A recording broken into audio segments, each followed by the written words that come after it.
A'udzubillahi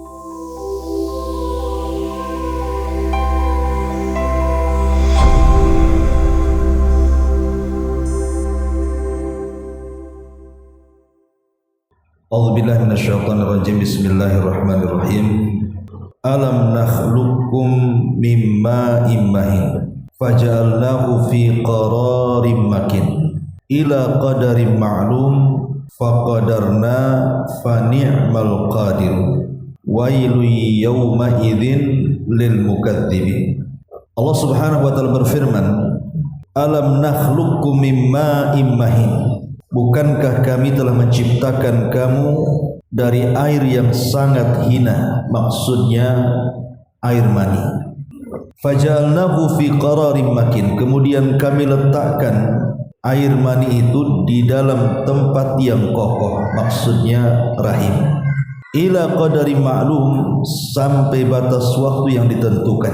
Faqadarna, atau bisa juga dibaca faqaddarna fa ni'mal qadir, lalu kami tentukan bentuknya, maka kamilah sebaik-baik yang menentukan bentuknya. Celaka pada hari itu lil mukadzibin, bagi orang-orang yang mendustakan kebenaran. Ma'asyiral muslimat yang dimuliakan Allah Subhanahu wa taala. Di sini Allah Subhanahu wa taala hendak menjelaskan tentang tanda-tanda kuasanya. Salah satunya adalah penciptaan manusia di rahim seorang wanita. Allah Subhanahu wa taala mengatakan, alam nakhluqukum mimma immahin, bukankah kami yang menciptakan dirimu dari air yang hina, maksudnya air sperma. Kalimat alam nakhluqukum, bukankah kami yang menciptakan, artinya Allah Subhanahu wa taala pencipta segala sesuatu dan dialah pencipta kita. Kemudian Allah mengatakan mimma immahin, dari air yang sangat hina, maksudnya air sperma ataupun mani. Dari sinilah cikal bakal penciptaan manusia. Kita tahu bahwa tidak semua manusia itu diciptakan dari air mani, seperti yang terjadi kepada Adam alaihi salatu wassalam. Adam tidak diciptakan dari air sperma, tapi Adam alaihi salam diciptakan dari berbagai macam bentuk tanah dan warnanya. Kemudian dibentuk oleh Allah Subhanahu wa taala secara langsung. Kemudian Allah Subhanahu wa taala meniupkan ruh kepada Adam, maka jadilah manusia. Artinya Adam diciptakan dengan kun fayakun. Dia tidak melalui proses karena dia tidak masuk ke dalam rahim. Begitu juga Hawa. Hawa juga tidak mengalami proses dalam rahim, karena Hawa itu diciptakan dari tulang rusuk yang paling atas, yang paling bengkok, yang dekat dengan jantung Adam. Maka diciptakanlah Hawa sebagai pasangan Adam. Dari sini kita juga mengetahui Hawa itu tidak diciptakan melalui proses kun fayakun. Baru setelah itu, selain Adam dan Hawa, maka semua manusia berproses dalam rahim seorang ibu, termasuk padanya Isa bin Maryam. Isa itu dia dimuliakan ruhnya. Ada yang mengatakan sebagian ahli tafsir, jadi saat Allah Subhanahu wa taala mengusap pundak Adam, kemudian keluar ruh yang akan menjadi keturunannya, maka ada satu ruh yang dipisahkan dari semua ruh itu. Itulah ruhnya Isa bin Maryam. Makanya Isa bin Maryam ini ketika kemudian diciptakan oleh Allah Subhanahu wa taala, yang menghantarkan ruh itu bukan malaikat pengirim ruh, karena dia memiliki kemuliaan, makanya yang mengirim ruh itu adalah Jibril. Jadi Jibril ini padahal tugasnya menurunkan wahyu, tapi ada tugas juga bagi Jibril itu mengantarkan ruh-ruhnya orang mulia. Salah satunya ruhnya Isa bin Maryam, sampai dia kemudian menyamar sebagai laki-laki tampan. Kemudian Maryam pun ketakutan, padahal laki-laki itu tampan dan Maryam belum pernah melihat orang setampan itu. Tapi Maryam adalah wanita suci dan menjaga kehormatannya, makanya mengatakan kepada Jibril dalam bentuk laki-laki tampan itu, menyingkirlah engkau jika engkau termasuk orang yang bertakwa, in kunta taqiyya. Kemudian Isa dimasukkan ke dalam pesaknya Maryam, kemudian dari pesak itulah Allah masukkan ke dalam rahimnya. Sebagian para ulama macam-macam tentang pendapat Isa dalam rahim itu. Tetapi pendapat yang kuat wallahu alam, proses Isa itu di dalam rahim ibunya Maryam itu sama dengan proses-proses kita dalam janin. Jadi tidak ada bedanya. Kalau dia memang terlahir dari rahim, berarti prosesnya sama dengan yang lainnya. Sebagaimana hadis Abu Mas'ud al-Ansari radhiyallahu anhu atau Abdullah bin Mas'ud radhiyallahu anhu, hadis yang ma'ruf tentang cerita asal penciptaan manusia, di mana asal penciptaan manusia itu pertama terbuat daripada segumpal sperma. Nah, segumpal sperma ini baru akan berubah menjadi segumpal darah setelah 40 hari lewat. Kemudian setelah 40 hari lewat, dari segumpal sperma menjadi segumpal darah, baru setelah 40 berikutnya lewat, berubah menjadi segumpal daging. Dan apabila sudah menjadi segumpal daging, maka Allah bentuk secepat mungkin. Dan itu kuasa Allah subhanahu wa ta'ala. Ketika di usia lewat 3 bulan, maka biasanya perkembangan bayi itu semakin mengembang, sempurna menjadi manusia. Karena di usia itu, maksudnya di usia 40 yang ketiga, atau kalau dimudahkan ya sekitar usia 4 bulan, maka ditiupkan ruh di situ. Walaupun terjadi silang pendapat di antara ulama kapan ruh itu ditiupkan ke janin ibu. Ada yang mengatakan di usia 40 tahun, karena biasanya ibu kalau cek di usia 1 bulan atau mungkin 40 hari pertama gitu ya, kemudian di USG biasanya kan gerak-gerak, ada gerak-geraknya, nggak mati. Lah apakah gerak-gerak di usia 40 tahun 40 hari pertama ini maknanya si janin itu walaupun belum sempurna bentuknya sudah hidup? Karena kan umumnya di usia 40 hari udah gerak-gerak tuh masalahnya, kalau kita lihat dengan alat itu. Ataukah hanya itu gerakan-gerakan bukan karena ditiupkan ruh, gerakan lain, tapi ditiupkan ruh itu di usia ketika dia 4 bulan atau 3 kali 40. Nah ini terjadi silang pendapat. Tetapi zahir hadis bahwa ditiupkan ruh itu di usia 4 bulan. Itulah kemudian ditiupkan ruh, sekalian kemudian mencatat seluruh takdirnya, takdir baiknya, takdir buruknya, itu semua dicatat saat itu oleh malaikat pencatat. Baru setelah kemudian bayi itu sudah 6 bulan, 7 bulan, 8 bulan sampai ke 9 bulan, barulah kemudian umumnya 9 bulan itu sudah melahirkan. Walaupun ada yang lewat daripada 9 bulan, seperti saya contohkan 2 ulama, Abu Hanifah dan juga Dhahak. Dhahak itu di perut ibunya sampai 2 tahun. Jadi bayangkan coba, Al-Imam Dhahak itu di perut ibunya atau di rahim ibunya itu selama 2 tahun. Dan selama itu juga di dalam janin itu Dhahak sudah mengeluarkan gigi, sudah bergigi dalam kandungan. Jadi ketika lahir saja dia sudah bisa tertawa, makanya disebut Dhahak namanya. Dhahak itu artinya orang yang tertawa. Jadi Imam Dhahak itu diambil dari Dhahak, tertawa, karena ketika brojol ketawa dia nampak giginya.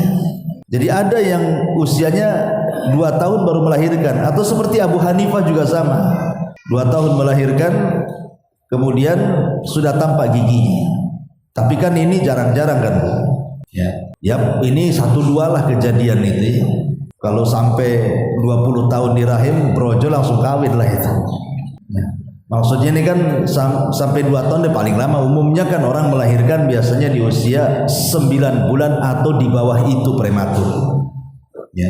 Tapi yang ingin saya katakan dari kalimat alam nakhluqum mimma immahin, bukankah kami telah ciptakan kalian dari air yang sangat hina? Sebenarnya asal penciptaan manusia, siapapun, saya, ibu, pejabat, presiden, orang kaya, itu semua sama, terlahir dari air yang hina. Jadi tidak ada maziyah, tidak ada keutamaan secara fisik. Jadi secara fisik manusia itu siapapun, baik yang berkulit hitam, berkulit putih, baik si kaya, baik si miskin, baik pejabat ataupun rakyat, baik orang kaya atau orang miskin, itu semua sama, karena tercipta dari air yang dihinakan. Itu air sperma. Makanya tidak perlu disombongkan dan tidak layak untuk sombong. Makanya dahulu ada seorang ulama namanya Malik ibn Dinar rahimahullah ta'ala. Malik ibn Dinar ini sedang duduk Tiba-tiba Amir Basrah. Amir Basrah itu gubernur kota Basrah, sekaligus dia pemimpin perang. Lewat dengan cara membusungkan dadanya di hadapan Malik ibn Dinar. Jadi Malik ibn Dinar itu berusaha nasihati, wahai Tuan, janganlah berjalan seperti itu, karena jalan seperti itu tuh jalannya penduduk neraka. Karena dia berjalan membusungkan dada dengan kesombongannya. Kemudian tiba-tiba dia marah nih gubernur Basrah ini dan mengatakan, "Ata'rifuni?" Berani-beraninya kau menegur aku, kau tidak kenal siapa aku. Jadi dengan sombongnya dia mengatakan, kamu tidak kenal siapa aku ya. Karena semua orang kenal dia gubernur Basrah dan dia juga panglima perang. Makanya dia mengatakan kepada Malik ibn Dinar, "Ata'rifuni?" Kamu tidak kenal siapa aku. Maka kata Imam Malik ibn Dinar, "Bal a'rifuka haqqal ma'rifah." Bahkan aku kenal dirimu sebelum dirimu sendiri. Kemudian kata sang gubernur, "Bagaimana kau bisa mengatakan seperti itu?" Kemudian Malik ibn Dinar, "Ya, karena engkau adalah manusia. Kamu ingin kenal siapa kamu?" katanya. Saya jelaskan siapa kamu. Kamu adalah manusia yang keluar dari dua lubang najis. Dua lubang najis maksudnya kemaluan laki-laki dan kemaluan perempuan. Kamu ini keluar dari dua lubang najis. Dan dalam perutmu sekarang itu penuh dengan najis. Dan kalau seandainya engkau mati jadi bangkai dan tidak ada yang mengurusnya, maka semua akan lari dari najis. Artinya Malik ibn Dinar ingin mengatakan, tidak perlulah disombong-sombongkan hidup ini. Mentang-mentang kau gubernur, mentang-mentang engkau ini pejabat, toh saya dan kamu itu sama saja. Lahir dari dua lubang najis, di perut kita juga banyak najis, dan kalau kita jadi bangkai, tidak ada yang berani mendekat kita karena baunya. Jadi apa yang disombongkan di hadapan Allah? Jadi secara fisik saya, ibu siapapun tuh tidak ada kelebihannya, karena sama-sama dikeluarkan mimma imahin. Kemudian Allah Subhanahu wa taala mengatakan, "Faja'alnahu fi qararin makin." Kemudian kami letakkan fi qararin makin, di tempat rahim yang kokoh, di tempat rahim yang kokoh. Masyarul muslimin, muslimat yang dimuliakan Allah Subhanahu wa taala, tentu maksudnya kami letakkan di tempat yang kokoh di situ, bahwa rahim seorang ibu itu memang tempat yang kokoh untuk pertumbuhan bayi, tempat yang kokoh untuk pertumbuhan bayi. Lah salah satunya adalah memutus darah haid ketika hamil menjadi makanan si janin. Makanya orang yang hamil kan nggak pernah haid kan, karena haidnya dirubah jadi makanan si janin di perut ibu. Nah di sini Allah mengatakan faja'alnahu fi qararin makin. Di sini ada keajaiban. Coba bayangkan Bu, itu bayi itu kan macam-macam beratnya. Ada yang beberapa kilo gitu kan bayi itu dalam perut ibu itu. Bahkan terkadang ada 2, ada 3 pula. Tapi saya pernah mendengar ada juga yang kembar 5 kayak anak kucing. Mana tuh taruhnya kan? Oke lah, 2 ataupun 3 lah kembar kan. Ini kan keajaiban Bu, karena kan ketika rahim seorang wanita itu dipenuhi dengan bayi tadi, otomatis kan mengembang. Tetapi setelah bayi itu keluar, subhanallah, Allah kembalikan rahim itu kepada asalnya. Ini kuasa siapa kalau bukan kuasa Allah? Ini kuasa Allah Subhanahu wa taala. Makanya Allah mengatakan faja'alnahu fi qararin makin. Kemudian kami letakkan ia di dalam tempat yang kokoh, maksudnya rahim. Sampai kapan? Ila qadarin ma'lum, sampai waktu yang ditentukan. Faqaddarna atau faqadarna fa ni'mal qadirun. Lalu kami tentukan bentuknya, maka kamilah sebaik-baik yang menentukan bayi dalam rahim itu. Kata Allah Subhanahu wa taala, wailun yauma idzil mukadzibin. Celaka pada hari itu bagi mereka yang mendustakan kebenaran. Masyarul muslimat yang dimuliakan Allah Subhanahu wa taala. Ayat-ayat ini diletakkan dalam surah Al-Mursalat. Bahwa Allah Subhanahu wa taala ingin menjelaskan kuasa Dia.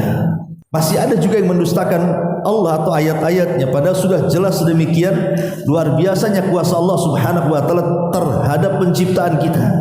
Makanya dalam hadis yang tadi saya baca di awal itu, 40 hari segumpal sperma, kemudian 40 hari berikutnya segumpal darah, kemudian 40 hari berikutnya sudah segumpal daging dan tulang, kemudian ditiupkan ruh, artinya sudah jadi manusia.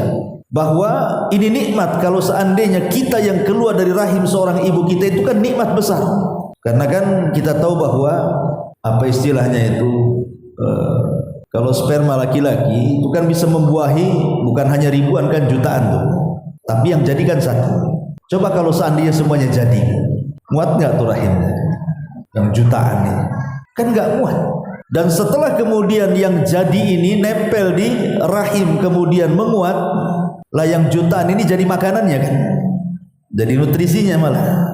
Tetapi di sini nikmat Allah yang luar biasa kepada kita bahwa ibu ini rupanya keluar dari rahim ibunya ibu gitu ya. Itu makhluk pilihan Allah dari sekian juta tuh, ibu pula yang kepilih. Coba kalau seandainya masing-masing seorang ibu yang dibuahi oleh ayah bapaknya kemudian jutaan itu hidup semua, mungkin gak muat kota Batam nih, harus nimbun lagi tuh laut itu, dipelebarkan. Bahkan mungkin Kepri pun tak muat lah kalau setiap ibu melahirkan sebanyak itu. Tetapi kan Allah tidak takdirkan jadi semua, hanya satu saja yang jadi. Itulah ibu yang jadi. Ini kan nikmat Allah Subhanahu wa taala, Allah memilih kita, tidak saudara kita yang dalam rahim itu. Ya. Lah di sini Allah Subhanahu wa taala lah yang jadi itu, yang akan jadi manusia itulah Allah katakan faja'alnahu fi qararin makin. Kemudian kami letakkan ia di tempat yang sangat kokoh sekali, maksudnya rahim seorang ibu, ila qadari ma'lum, sampai waktu yang telah ditentukan. Ya tadi paling lama mungkin 9 bulan atau kurang dari 9 bulan. Kalaupun ada yang lebih sampai 2 tahun itu jarang-jarang.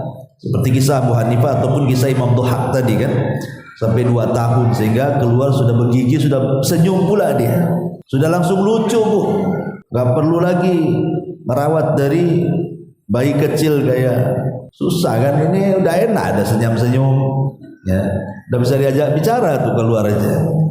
Dan ini semuanya kata Allah faqaddarna fa ni'mal qadirun, lalu kami tentukan bentuknya. Bentuk manusia ini adalah sebaik-baik bentuk yang pernah Allah Subhanahu wa taala ciptakan kepada semua makhluk. Manusialah sebaik-baik bentuk. Dan ini disyaratkan di dalam surah yang lain. Allah Subhanahu wa taala mengatakan apa?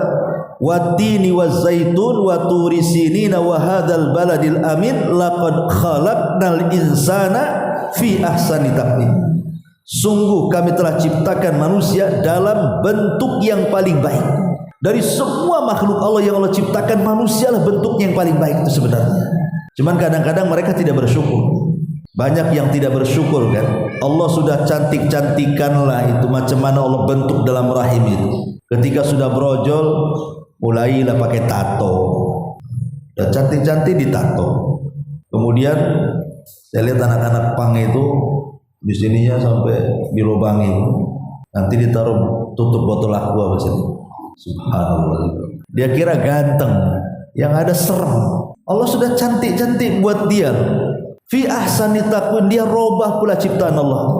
Makin gak cantik kan, sampai ditato itu sampai ke matanya. Alhamdulillah. Contoh gini saja bu, kalau saya ini mengeluarkan produk sepeda motor, tentu kan ketika saya ini mengeluarkan produk kan sudah ahlinya didatangkan kan. Para profesor-profesor itu sudah didatangkan itu, tentang bodinya, keselamatannya apa. Ke tangan anak-anak ibu dipereteli semuanya. Bempernya hilang, ininya hilang. Itu disangka gaya, padahal kita orang tua itu malah takut gitu ya. Nggak ada apa namanya dihilangkan spionnya, malah susah nanti tahu ketabrak. Itu kalau pabriknya tahu geleng-geleng kepala tuh. Mak, saya yang buat jadi kayak gini kan gitu ya. Nah, ini kan makhluk saja bisa terjadi seperti itu, apalagi sang Khalik. Makanya kenapa Allah melaknat orang-orang yang merubah-rubah ciptaan Allah Subhanahu wa taala. Sudah baik-baik Allah ciptakan dirubah pula dia. Nauzubillah. Jadi di sini Allah Subhanahu wa taala ingin menjelaskan bahwa tidak ada makhluk yang ciptaannya paling baik melebihi manusia. Makanya dulu kan pernah saya ceritakan tentang kisah Khalifah Ja'far Al-Mansur. Khalifah Ja'far Al-Mansur. Jadi ada 2 orang sejoli yang sudah menikah dan baru saja menikah. Ya namanya orang baru menikah kan pasti masih mesra-mesranya lah.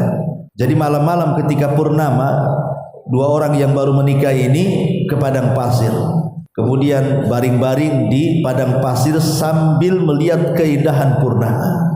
Lah karena si suaminya ini suka menyair, Bu, jago menyair, jadi dia pun melantunkan sebuah syair, maksudnya untuk menggoda istrinya yang cantik.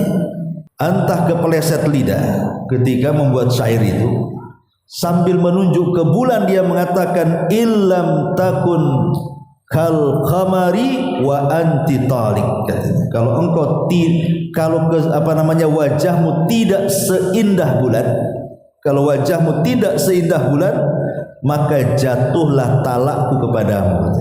Sebenarnya dia bercanda, ya, tapi kan namanya orang bersyair ya, mungkin karena seperti saya banyak ngomong begini kan, lama kadang-kadang ada subkulisan, ada salah ucapan kan itu. Kalau lah tukang syair begitu, saking keenakannya bersyair atau berpantun lah bahasa kitanya, sampai mengucapkan kalimat itu kepada istrinya. Bukan benci sama istrinya, tidak. Namanya orang baru menikah dan istrinya cantik gitu. Dia ingin memuji istrinya dengan bulan itu, cuma salah ngomong. Dia mengatakan, kalau wajahmu tidak seindah bulan, maka jatuhlah talakku kepadamu, katanya. Jadi ketika dia sadar, kan ucapan talak itu kan main-main atau sungguh-sungguh kan sama saja juga jatuh masalahnya. Ibu mau main-main, suami ibu mau main-main gitu ya, tetap jatuh, apalagi sungguh-sungguh.